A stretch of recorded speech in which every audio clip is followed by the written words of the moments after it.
10 tahun yang lalu hari ini, tank-tank melintas di jalanan Turki. Jet tempur terbang di atas Ankara, dan sebuah faksi militer mencoba menggulingkan Presiden Erdogan. Lebih dari 250 orang tewas sebelum kudeta itu runtuh. Ankara menyalahkan jaringan ulama yang berbasis di Amerika Serikat, Fethullah Gulen, yang membantah terlibat.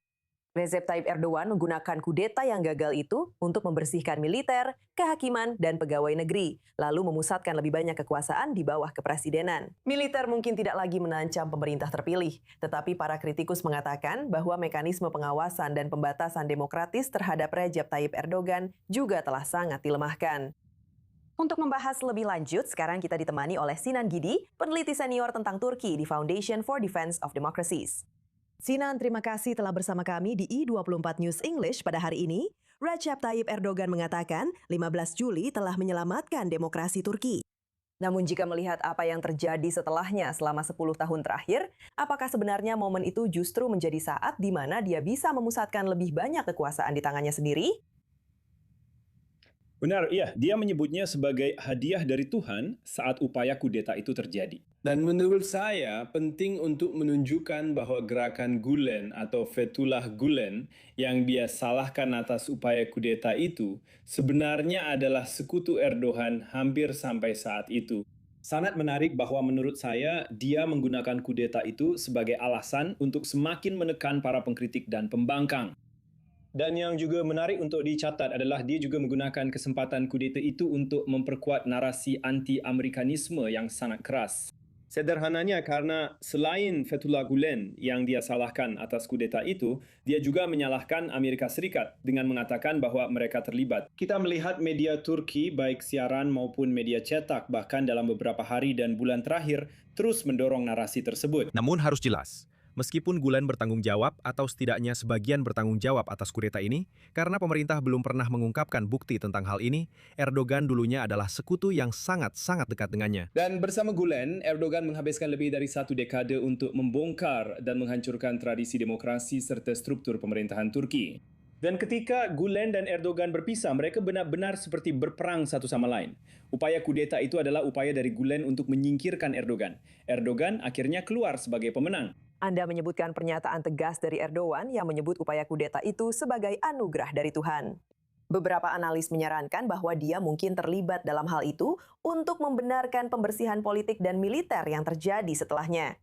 Apakah ada bukti yang mendukung hal ini?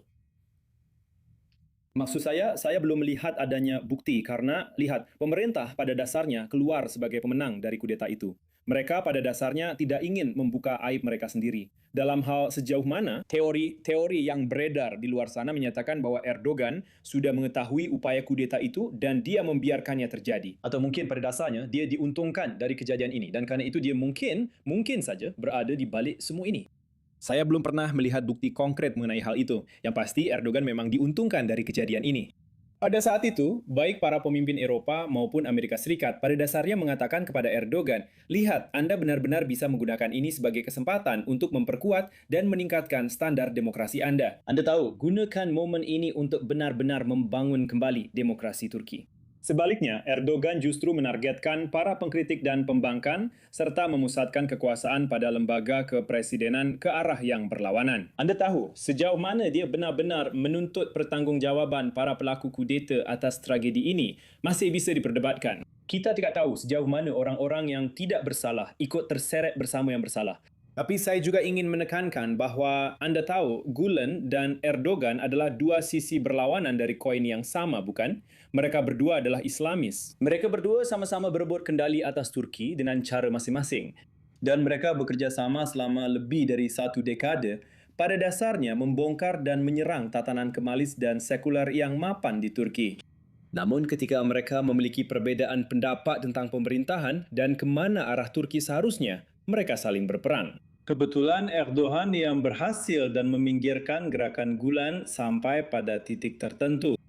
Namun sekarang, cap sebagai kaki tangan veto atau teroris, begitulah Erdogan menyebut orang-orang yang dikaitkan dengan gerakan Gulen, sering disematkan kepada setiap kritikus dan pembangkang. Jadi itu adalah jalan keluar yang mudah, cara untuk memberi label pada musuh-musuh Erdogan dan kemudian memburu mereka. Jadi apa yang terjadi pada para pendukung Gulen dalam 10 tahun terakhir? Apakah gerakan tersebut masih hidup dalam bentuk apapun di dalam Turki?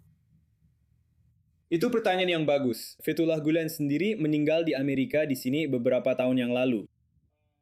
Saya rasa gerakan tersebut agak kacau sekarang. Saya tidak sepenuhnya yakin karena ini adalah gerakan yang sangat tertutup dan tidak transparan dalam hal bagaimana mereka menjalankan aktivitas sehari-hari.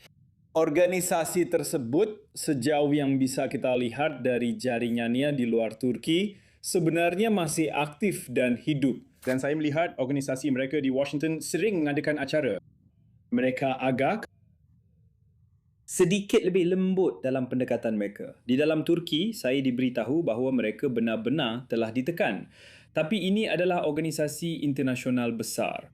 Dan sejauh mana Erdogan akan memburu mereka, terus memburu mereka, kita harus lihat nanti. Tapi sekali lagi, saya rasa pada titik ini Erdogan benar-benar tidak peduli tentang, meminta pertanggungjawaban gerakan ini. Ini adalah alat yang berguna baginya untuk pada dasarnya menodai siapapun yang menjadi kritikus pemerintah Erdogan, reputasi mereka dengan tuduhan sebagai teroris Fethullah Gulen atau FETÖ sesuai singkatan dalam bahasa Turki. Dan dalam hal itu, dia sangat berhasil.